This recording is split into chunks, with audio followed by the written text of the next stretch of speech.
எப்பவுமே நம்ம கஷ்டமான விஷயத்துக்கு தான் முக்கியத்துவம் குடுக்கணும். ஈஸியான விஷயங்கிறது நம்ம முக்கியத்துவம் குடுக்கலனாலும் அது ஈஸியா நடக்கும். அதனால தான் நம்ம ஈஸியான விஷயம்னு சொல்றோம். எதுக்காக கஷ்டமான விஷயத்துக்கு முக்கியத்துவம் குடுக்கணும் அப்டின்னா, அதிகாலையில நமக்கு எழும்புறது, தூக்கத்திலருந்து விழித்துக் கொள்வது கஷ்டம். அப்ப அதுக்கு தான் முக்கியத்துவம் குடுக்கணும். விழிப்புக்கு தான் முக்கியத்துவம் குடுக்கணும். அதிகாலையில தூங்குறது ரொம்ப ஈஸி. அது நீங்க முக்கியத்துவம் குடுக்கவே வேண்டாம். அதுலருந்து நீ எப்படி மீண்டு வர்ற? அது ஒரு சவால்.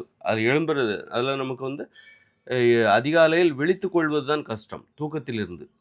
அப்ப கஷ்டத்துக்கு தான் முக்கியத்துவம் குடுக்கணும். நீ தூக்கத்துக்கு முக்கியத்துவம் குடுக்காத. நல்லா தூங்கிட்டு இருக்கிறோம், நான் தூங்கட்டும். அதுக்கு இது தூக்கம் தான் முக்கியம். அது நீ சொல்லணுங்கிற அவசியம் இல்லப்பா. அது நீ செய்யணுங்கிற அவசியம் தானாவே நடக்கும். தூங்குறதுங்கிறது தானா நடக்கும். ஆனா தூக்கத்துல இருந்து எழுந்திருக்கிறது தான் நீ கஷ்டப்பட்டு முயற்சி பண்ணணும். கஷ்டத்துக்கு தான் முக்கியத்துவம் குடுக்கணும். ஈஸியா நடக்கிற ஒரு விஷயத்துக்கு நீ முக்கியத்துவம் குடுக்க வேண்டிய முக்கியத்துவம் குடுத்தா குடுக்கலன்னா என்ன? உன் முக்கியத்துவத்தெல்லாம் அது எதிர்பார்க்கல. அதனால எதுக்கு நம்ம முக்கியத்துவம் குடுக்கணும்? கஷ்டமான விஷயத்துக்கு தான் முக்கியத்துவம் குடுக்கணும். அதுபோல இரவு தூங்குறதுக்கு தான் முக்கியத்துவம் குடுக்கணும். இரவு நம்ம தூங்குறது தான் கஷ்டம். டிவி பார்த்துட்டு இருப்போம், மொபைல் ஃபோன் பார்த்துட்டு இருப்போம். அப்போ மொபைல் ஃபோன் பார்க்க தோணும். டிவி பார்க்க தோணும்.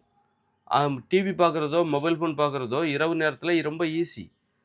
ஐயோ! டிவி பார்க்கணுமே! இந்த நேரத்தில தூக்கம் தொந்தரவு பண்ணுதே! அப்படின்னு நீ அந்த டிவிக்கு முக்கியத்துவம் குடுக்க வேண்டிய அவசியம் இல்ல. அது நீ குடுத்தாலும், குடுக்கலனாலும் அதுதான் அங்க நடக்கும் அது. அப்ப அதுலருந்து நீ எதுக்கு முக்கியத்துவம் குடுக்கணும்? தூங்குவதற்கு முக்கியத்துவம் குடுக்கணும். இரவு தூங்குவது கடினம். சீக்கிரமா தூங்குறது கடினம். அதிகாலையில் சீக்கிரமாக எழுந்திருப்பது கடினம்.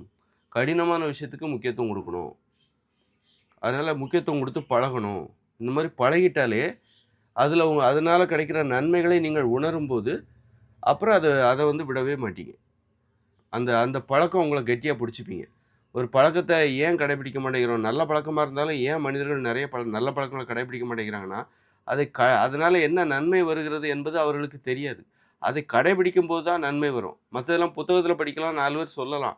இத பண்ணுங்க, அத பண்ணுங்க. இந்த உணவு கட்டுப்பாட்ட கடைபிடிங்க. அதிகாலையில எழுந்துருங்க. லட்சியம் வேணும். எல்லாம் சொல்லலாம். ஆனா, அதனால அது எல்லாமே அவங்க தான் சொல்றாங்க. நம்ம கேட்டு தான் தெரிஞ்சுக்கிறோம். வெறும் கேள்வி அறிவு தான். ஒரு அனுபவ அறிவுன்னு இருக்குல்ல, ஒரு நல்ல விஷயத்த கடைபிடிக்கும்போது, அதனால் நமக்குள் ஏற்படுகிற ஒரு மாற்றம், ஒரு நல்ல ந ந நிறைய நன்மைகள். அதை நாம் உணரும்போது, அந்த நன்மைகளை பெற்று நாம் பயனடையும்போது, பழகும்போது, அந்த நன்மைகளுக்கு பழகும்போது, நன்மைகளால் நாம பயன் அடையும்போது, அதனால நமக்கு நல்ல மாற்றங்கள் நடந்திருக்கிறத உணரும்போது, நம்ம விடவே மாட்டோம். அதனால என்ன பண்ணணும், எப்பவுமே கஷ்டமான விஷயத்துக்கு தான் முக்கியத்துவம் குடுக்கணும். இரவு தூங்குவதற்கு முக்கியத்துவம் குடுக்கணும். சீக்கிரமா தூங்குவதற்கு முக்கியத்துவம் குடுக்கணும்.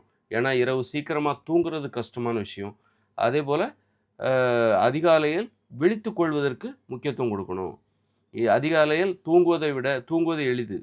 அதிகாலையில் தூங்குவது எளிது. 6 மணி வரைக்கும், 7 மணி வரைக்கும் தூங்குவது எளிது. ஆனா, விழித்துக் கொள்வது தான் கடினம். அதனால கடினமான விஷயத்துக்கு முக்கியத்துவம் குடுக்கணும். ஆ அப்பதான் நம்ம வாழ்க்கையில நல்லது நடக்கும்.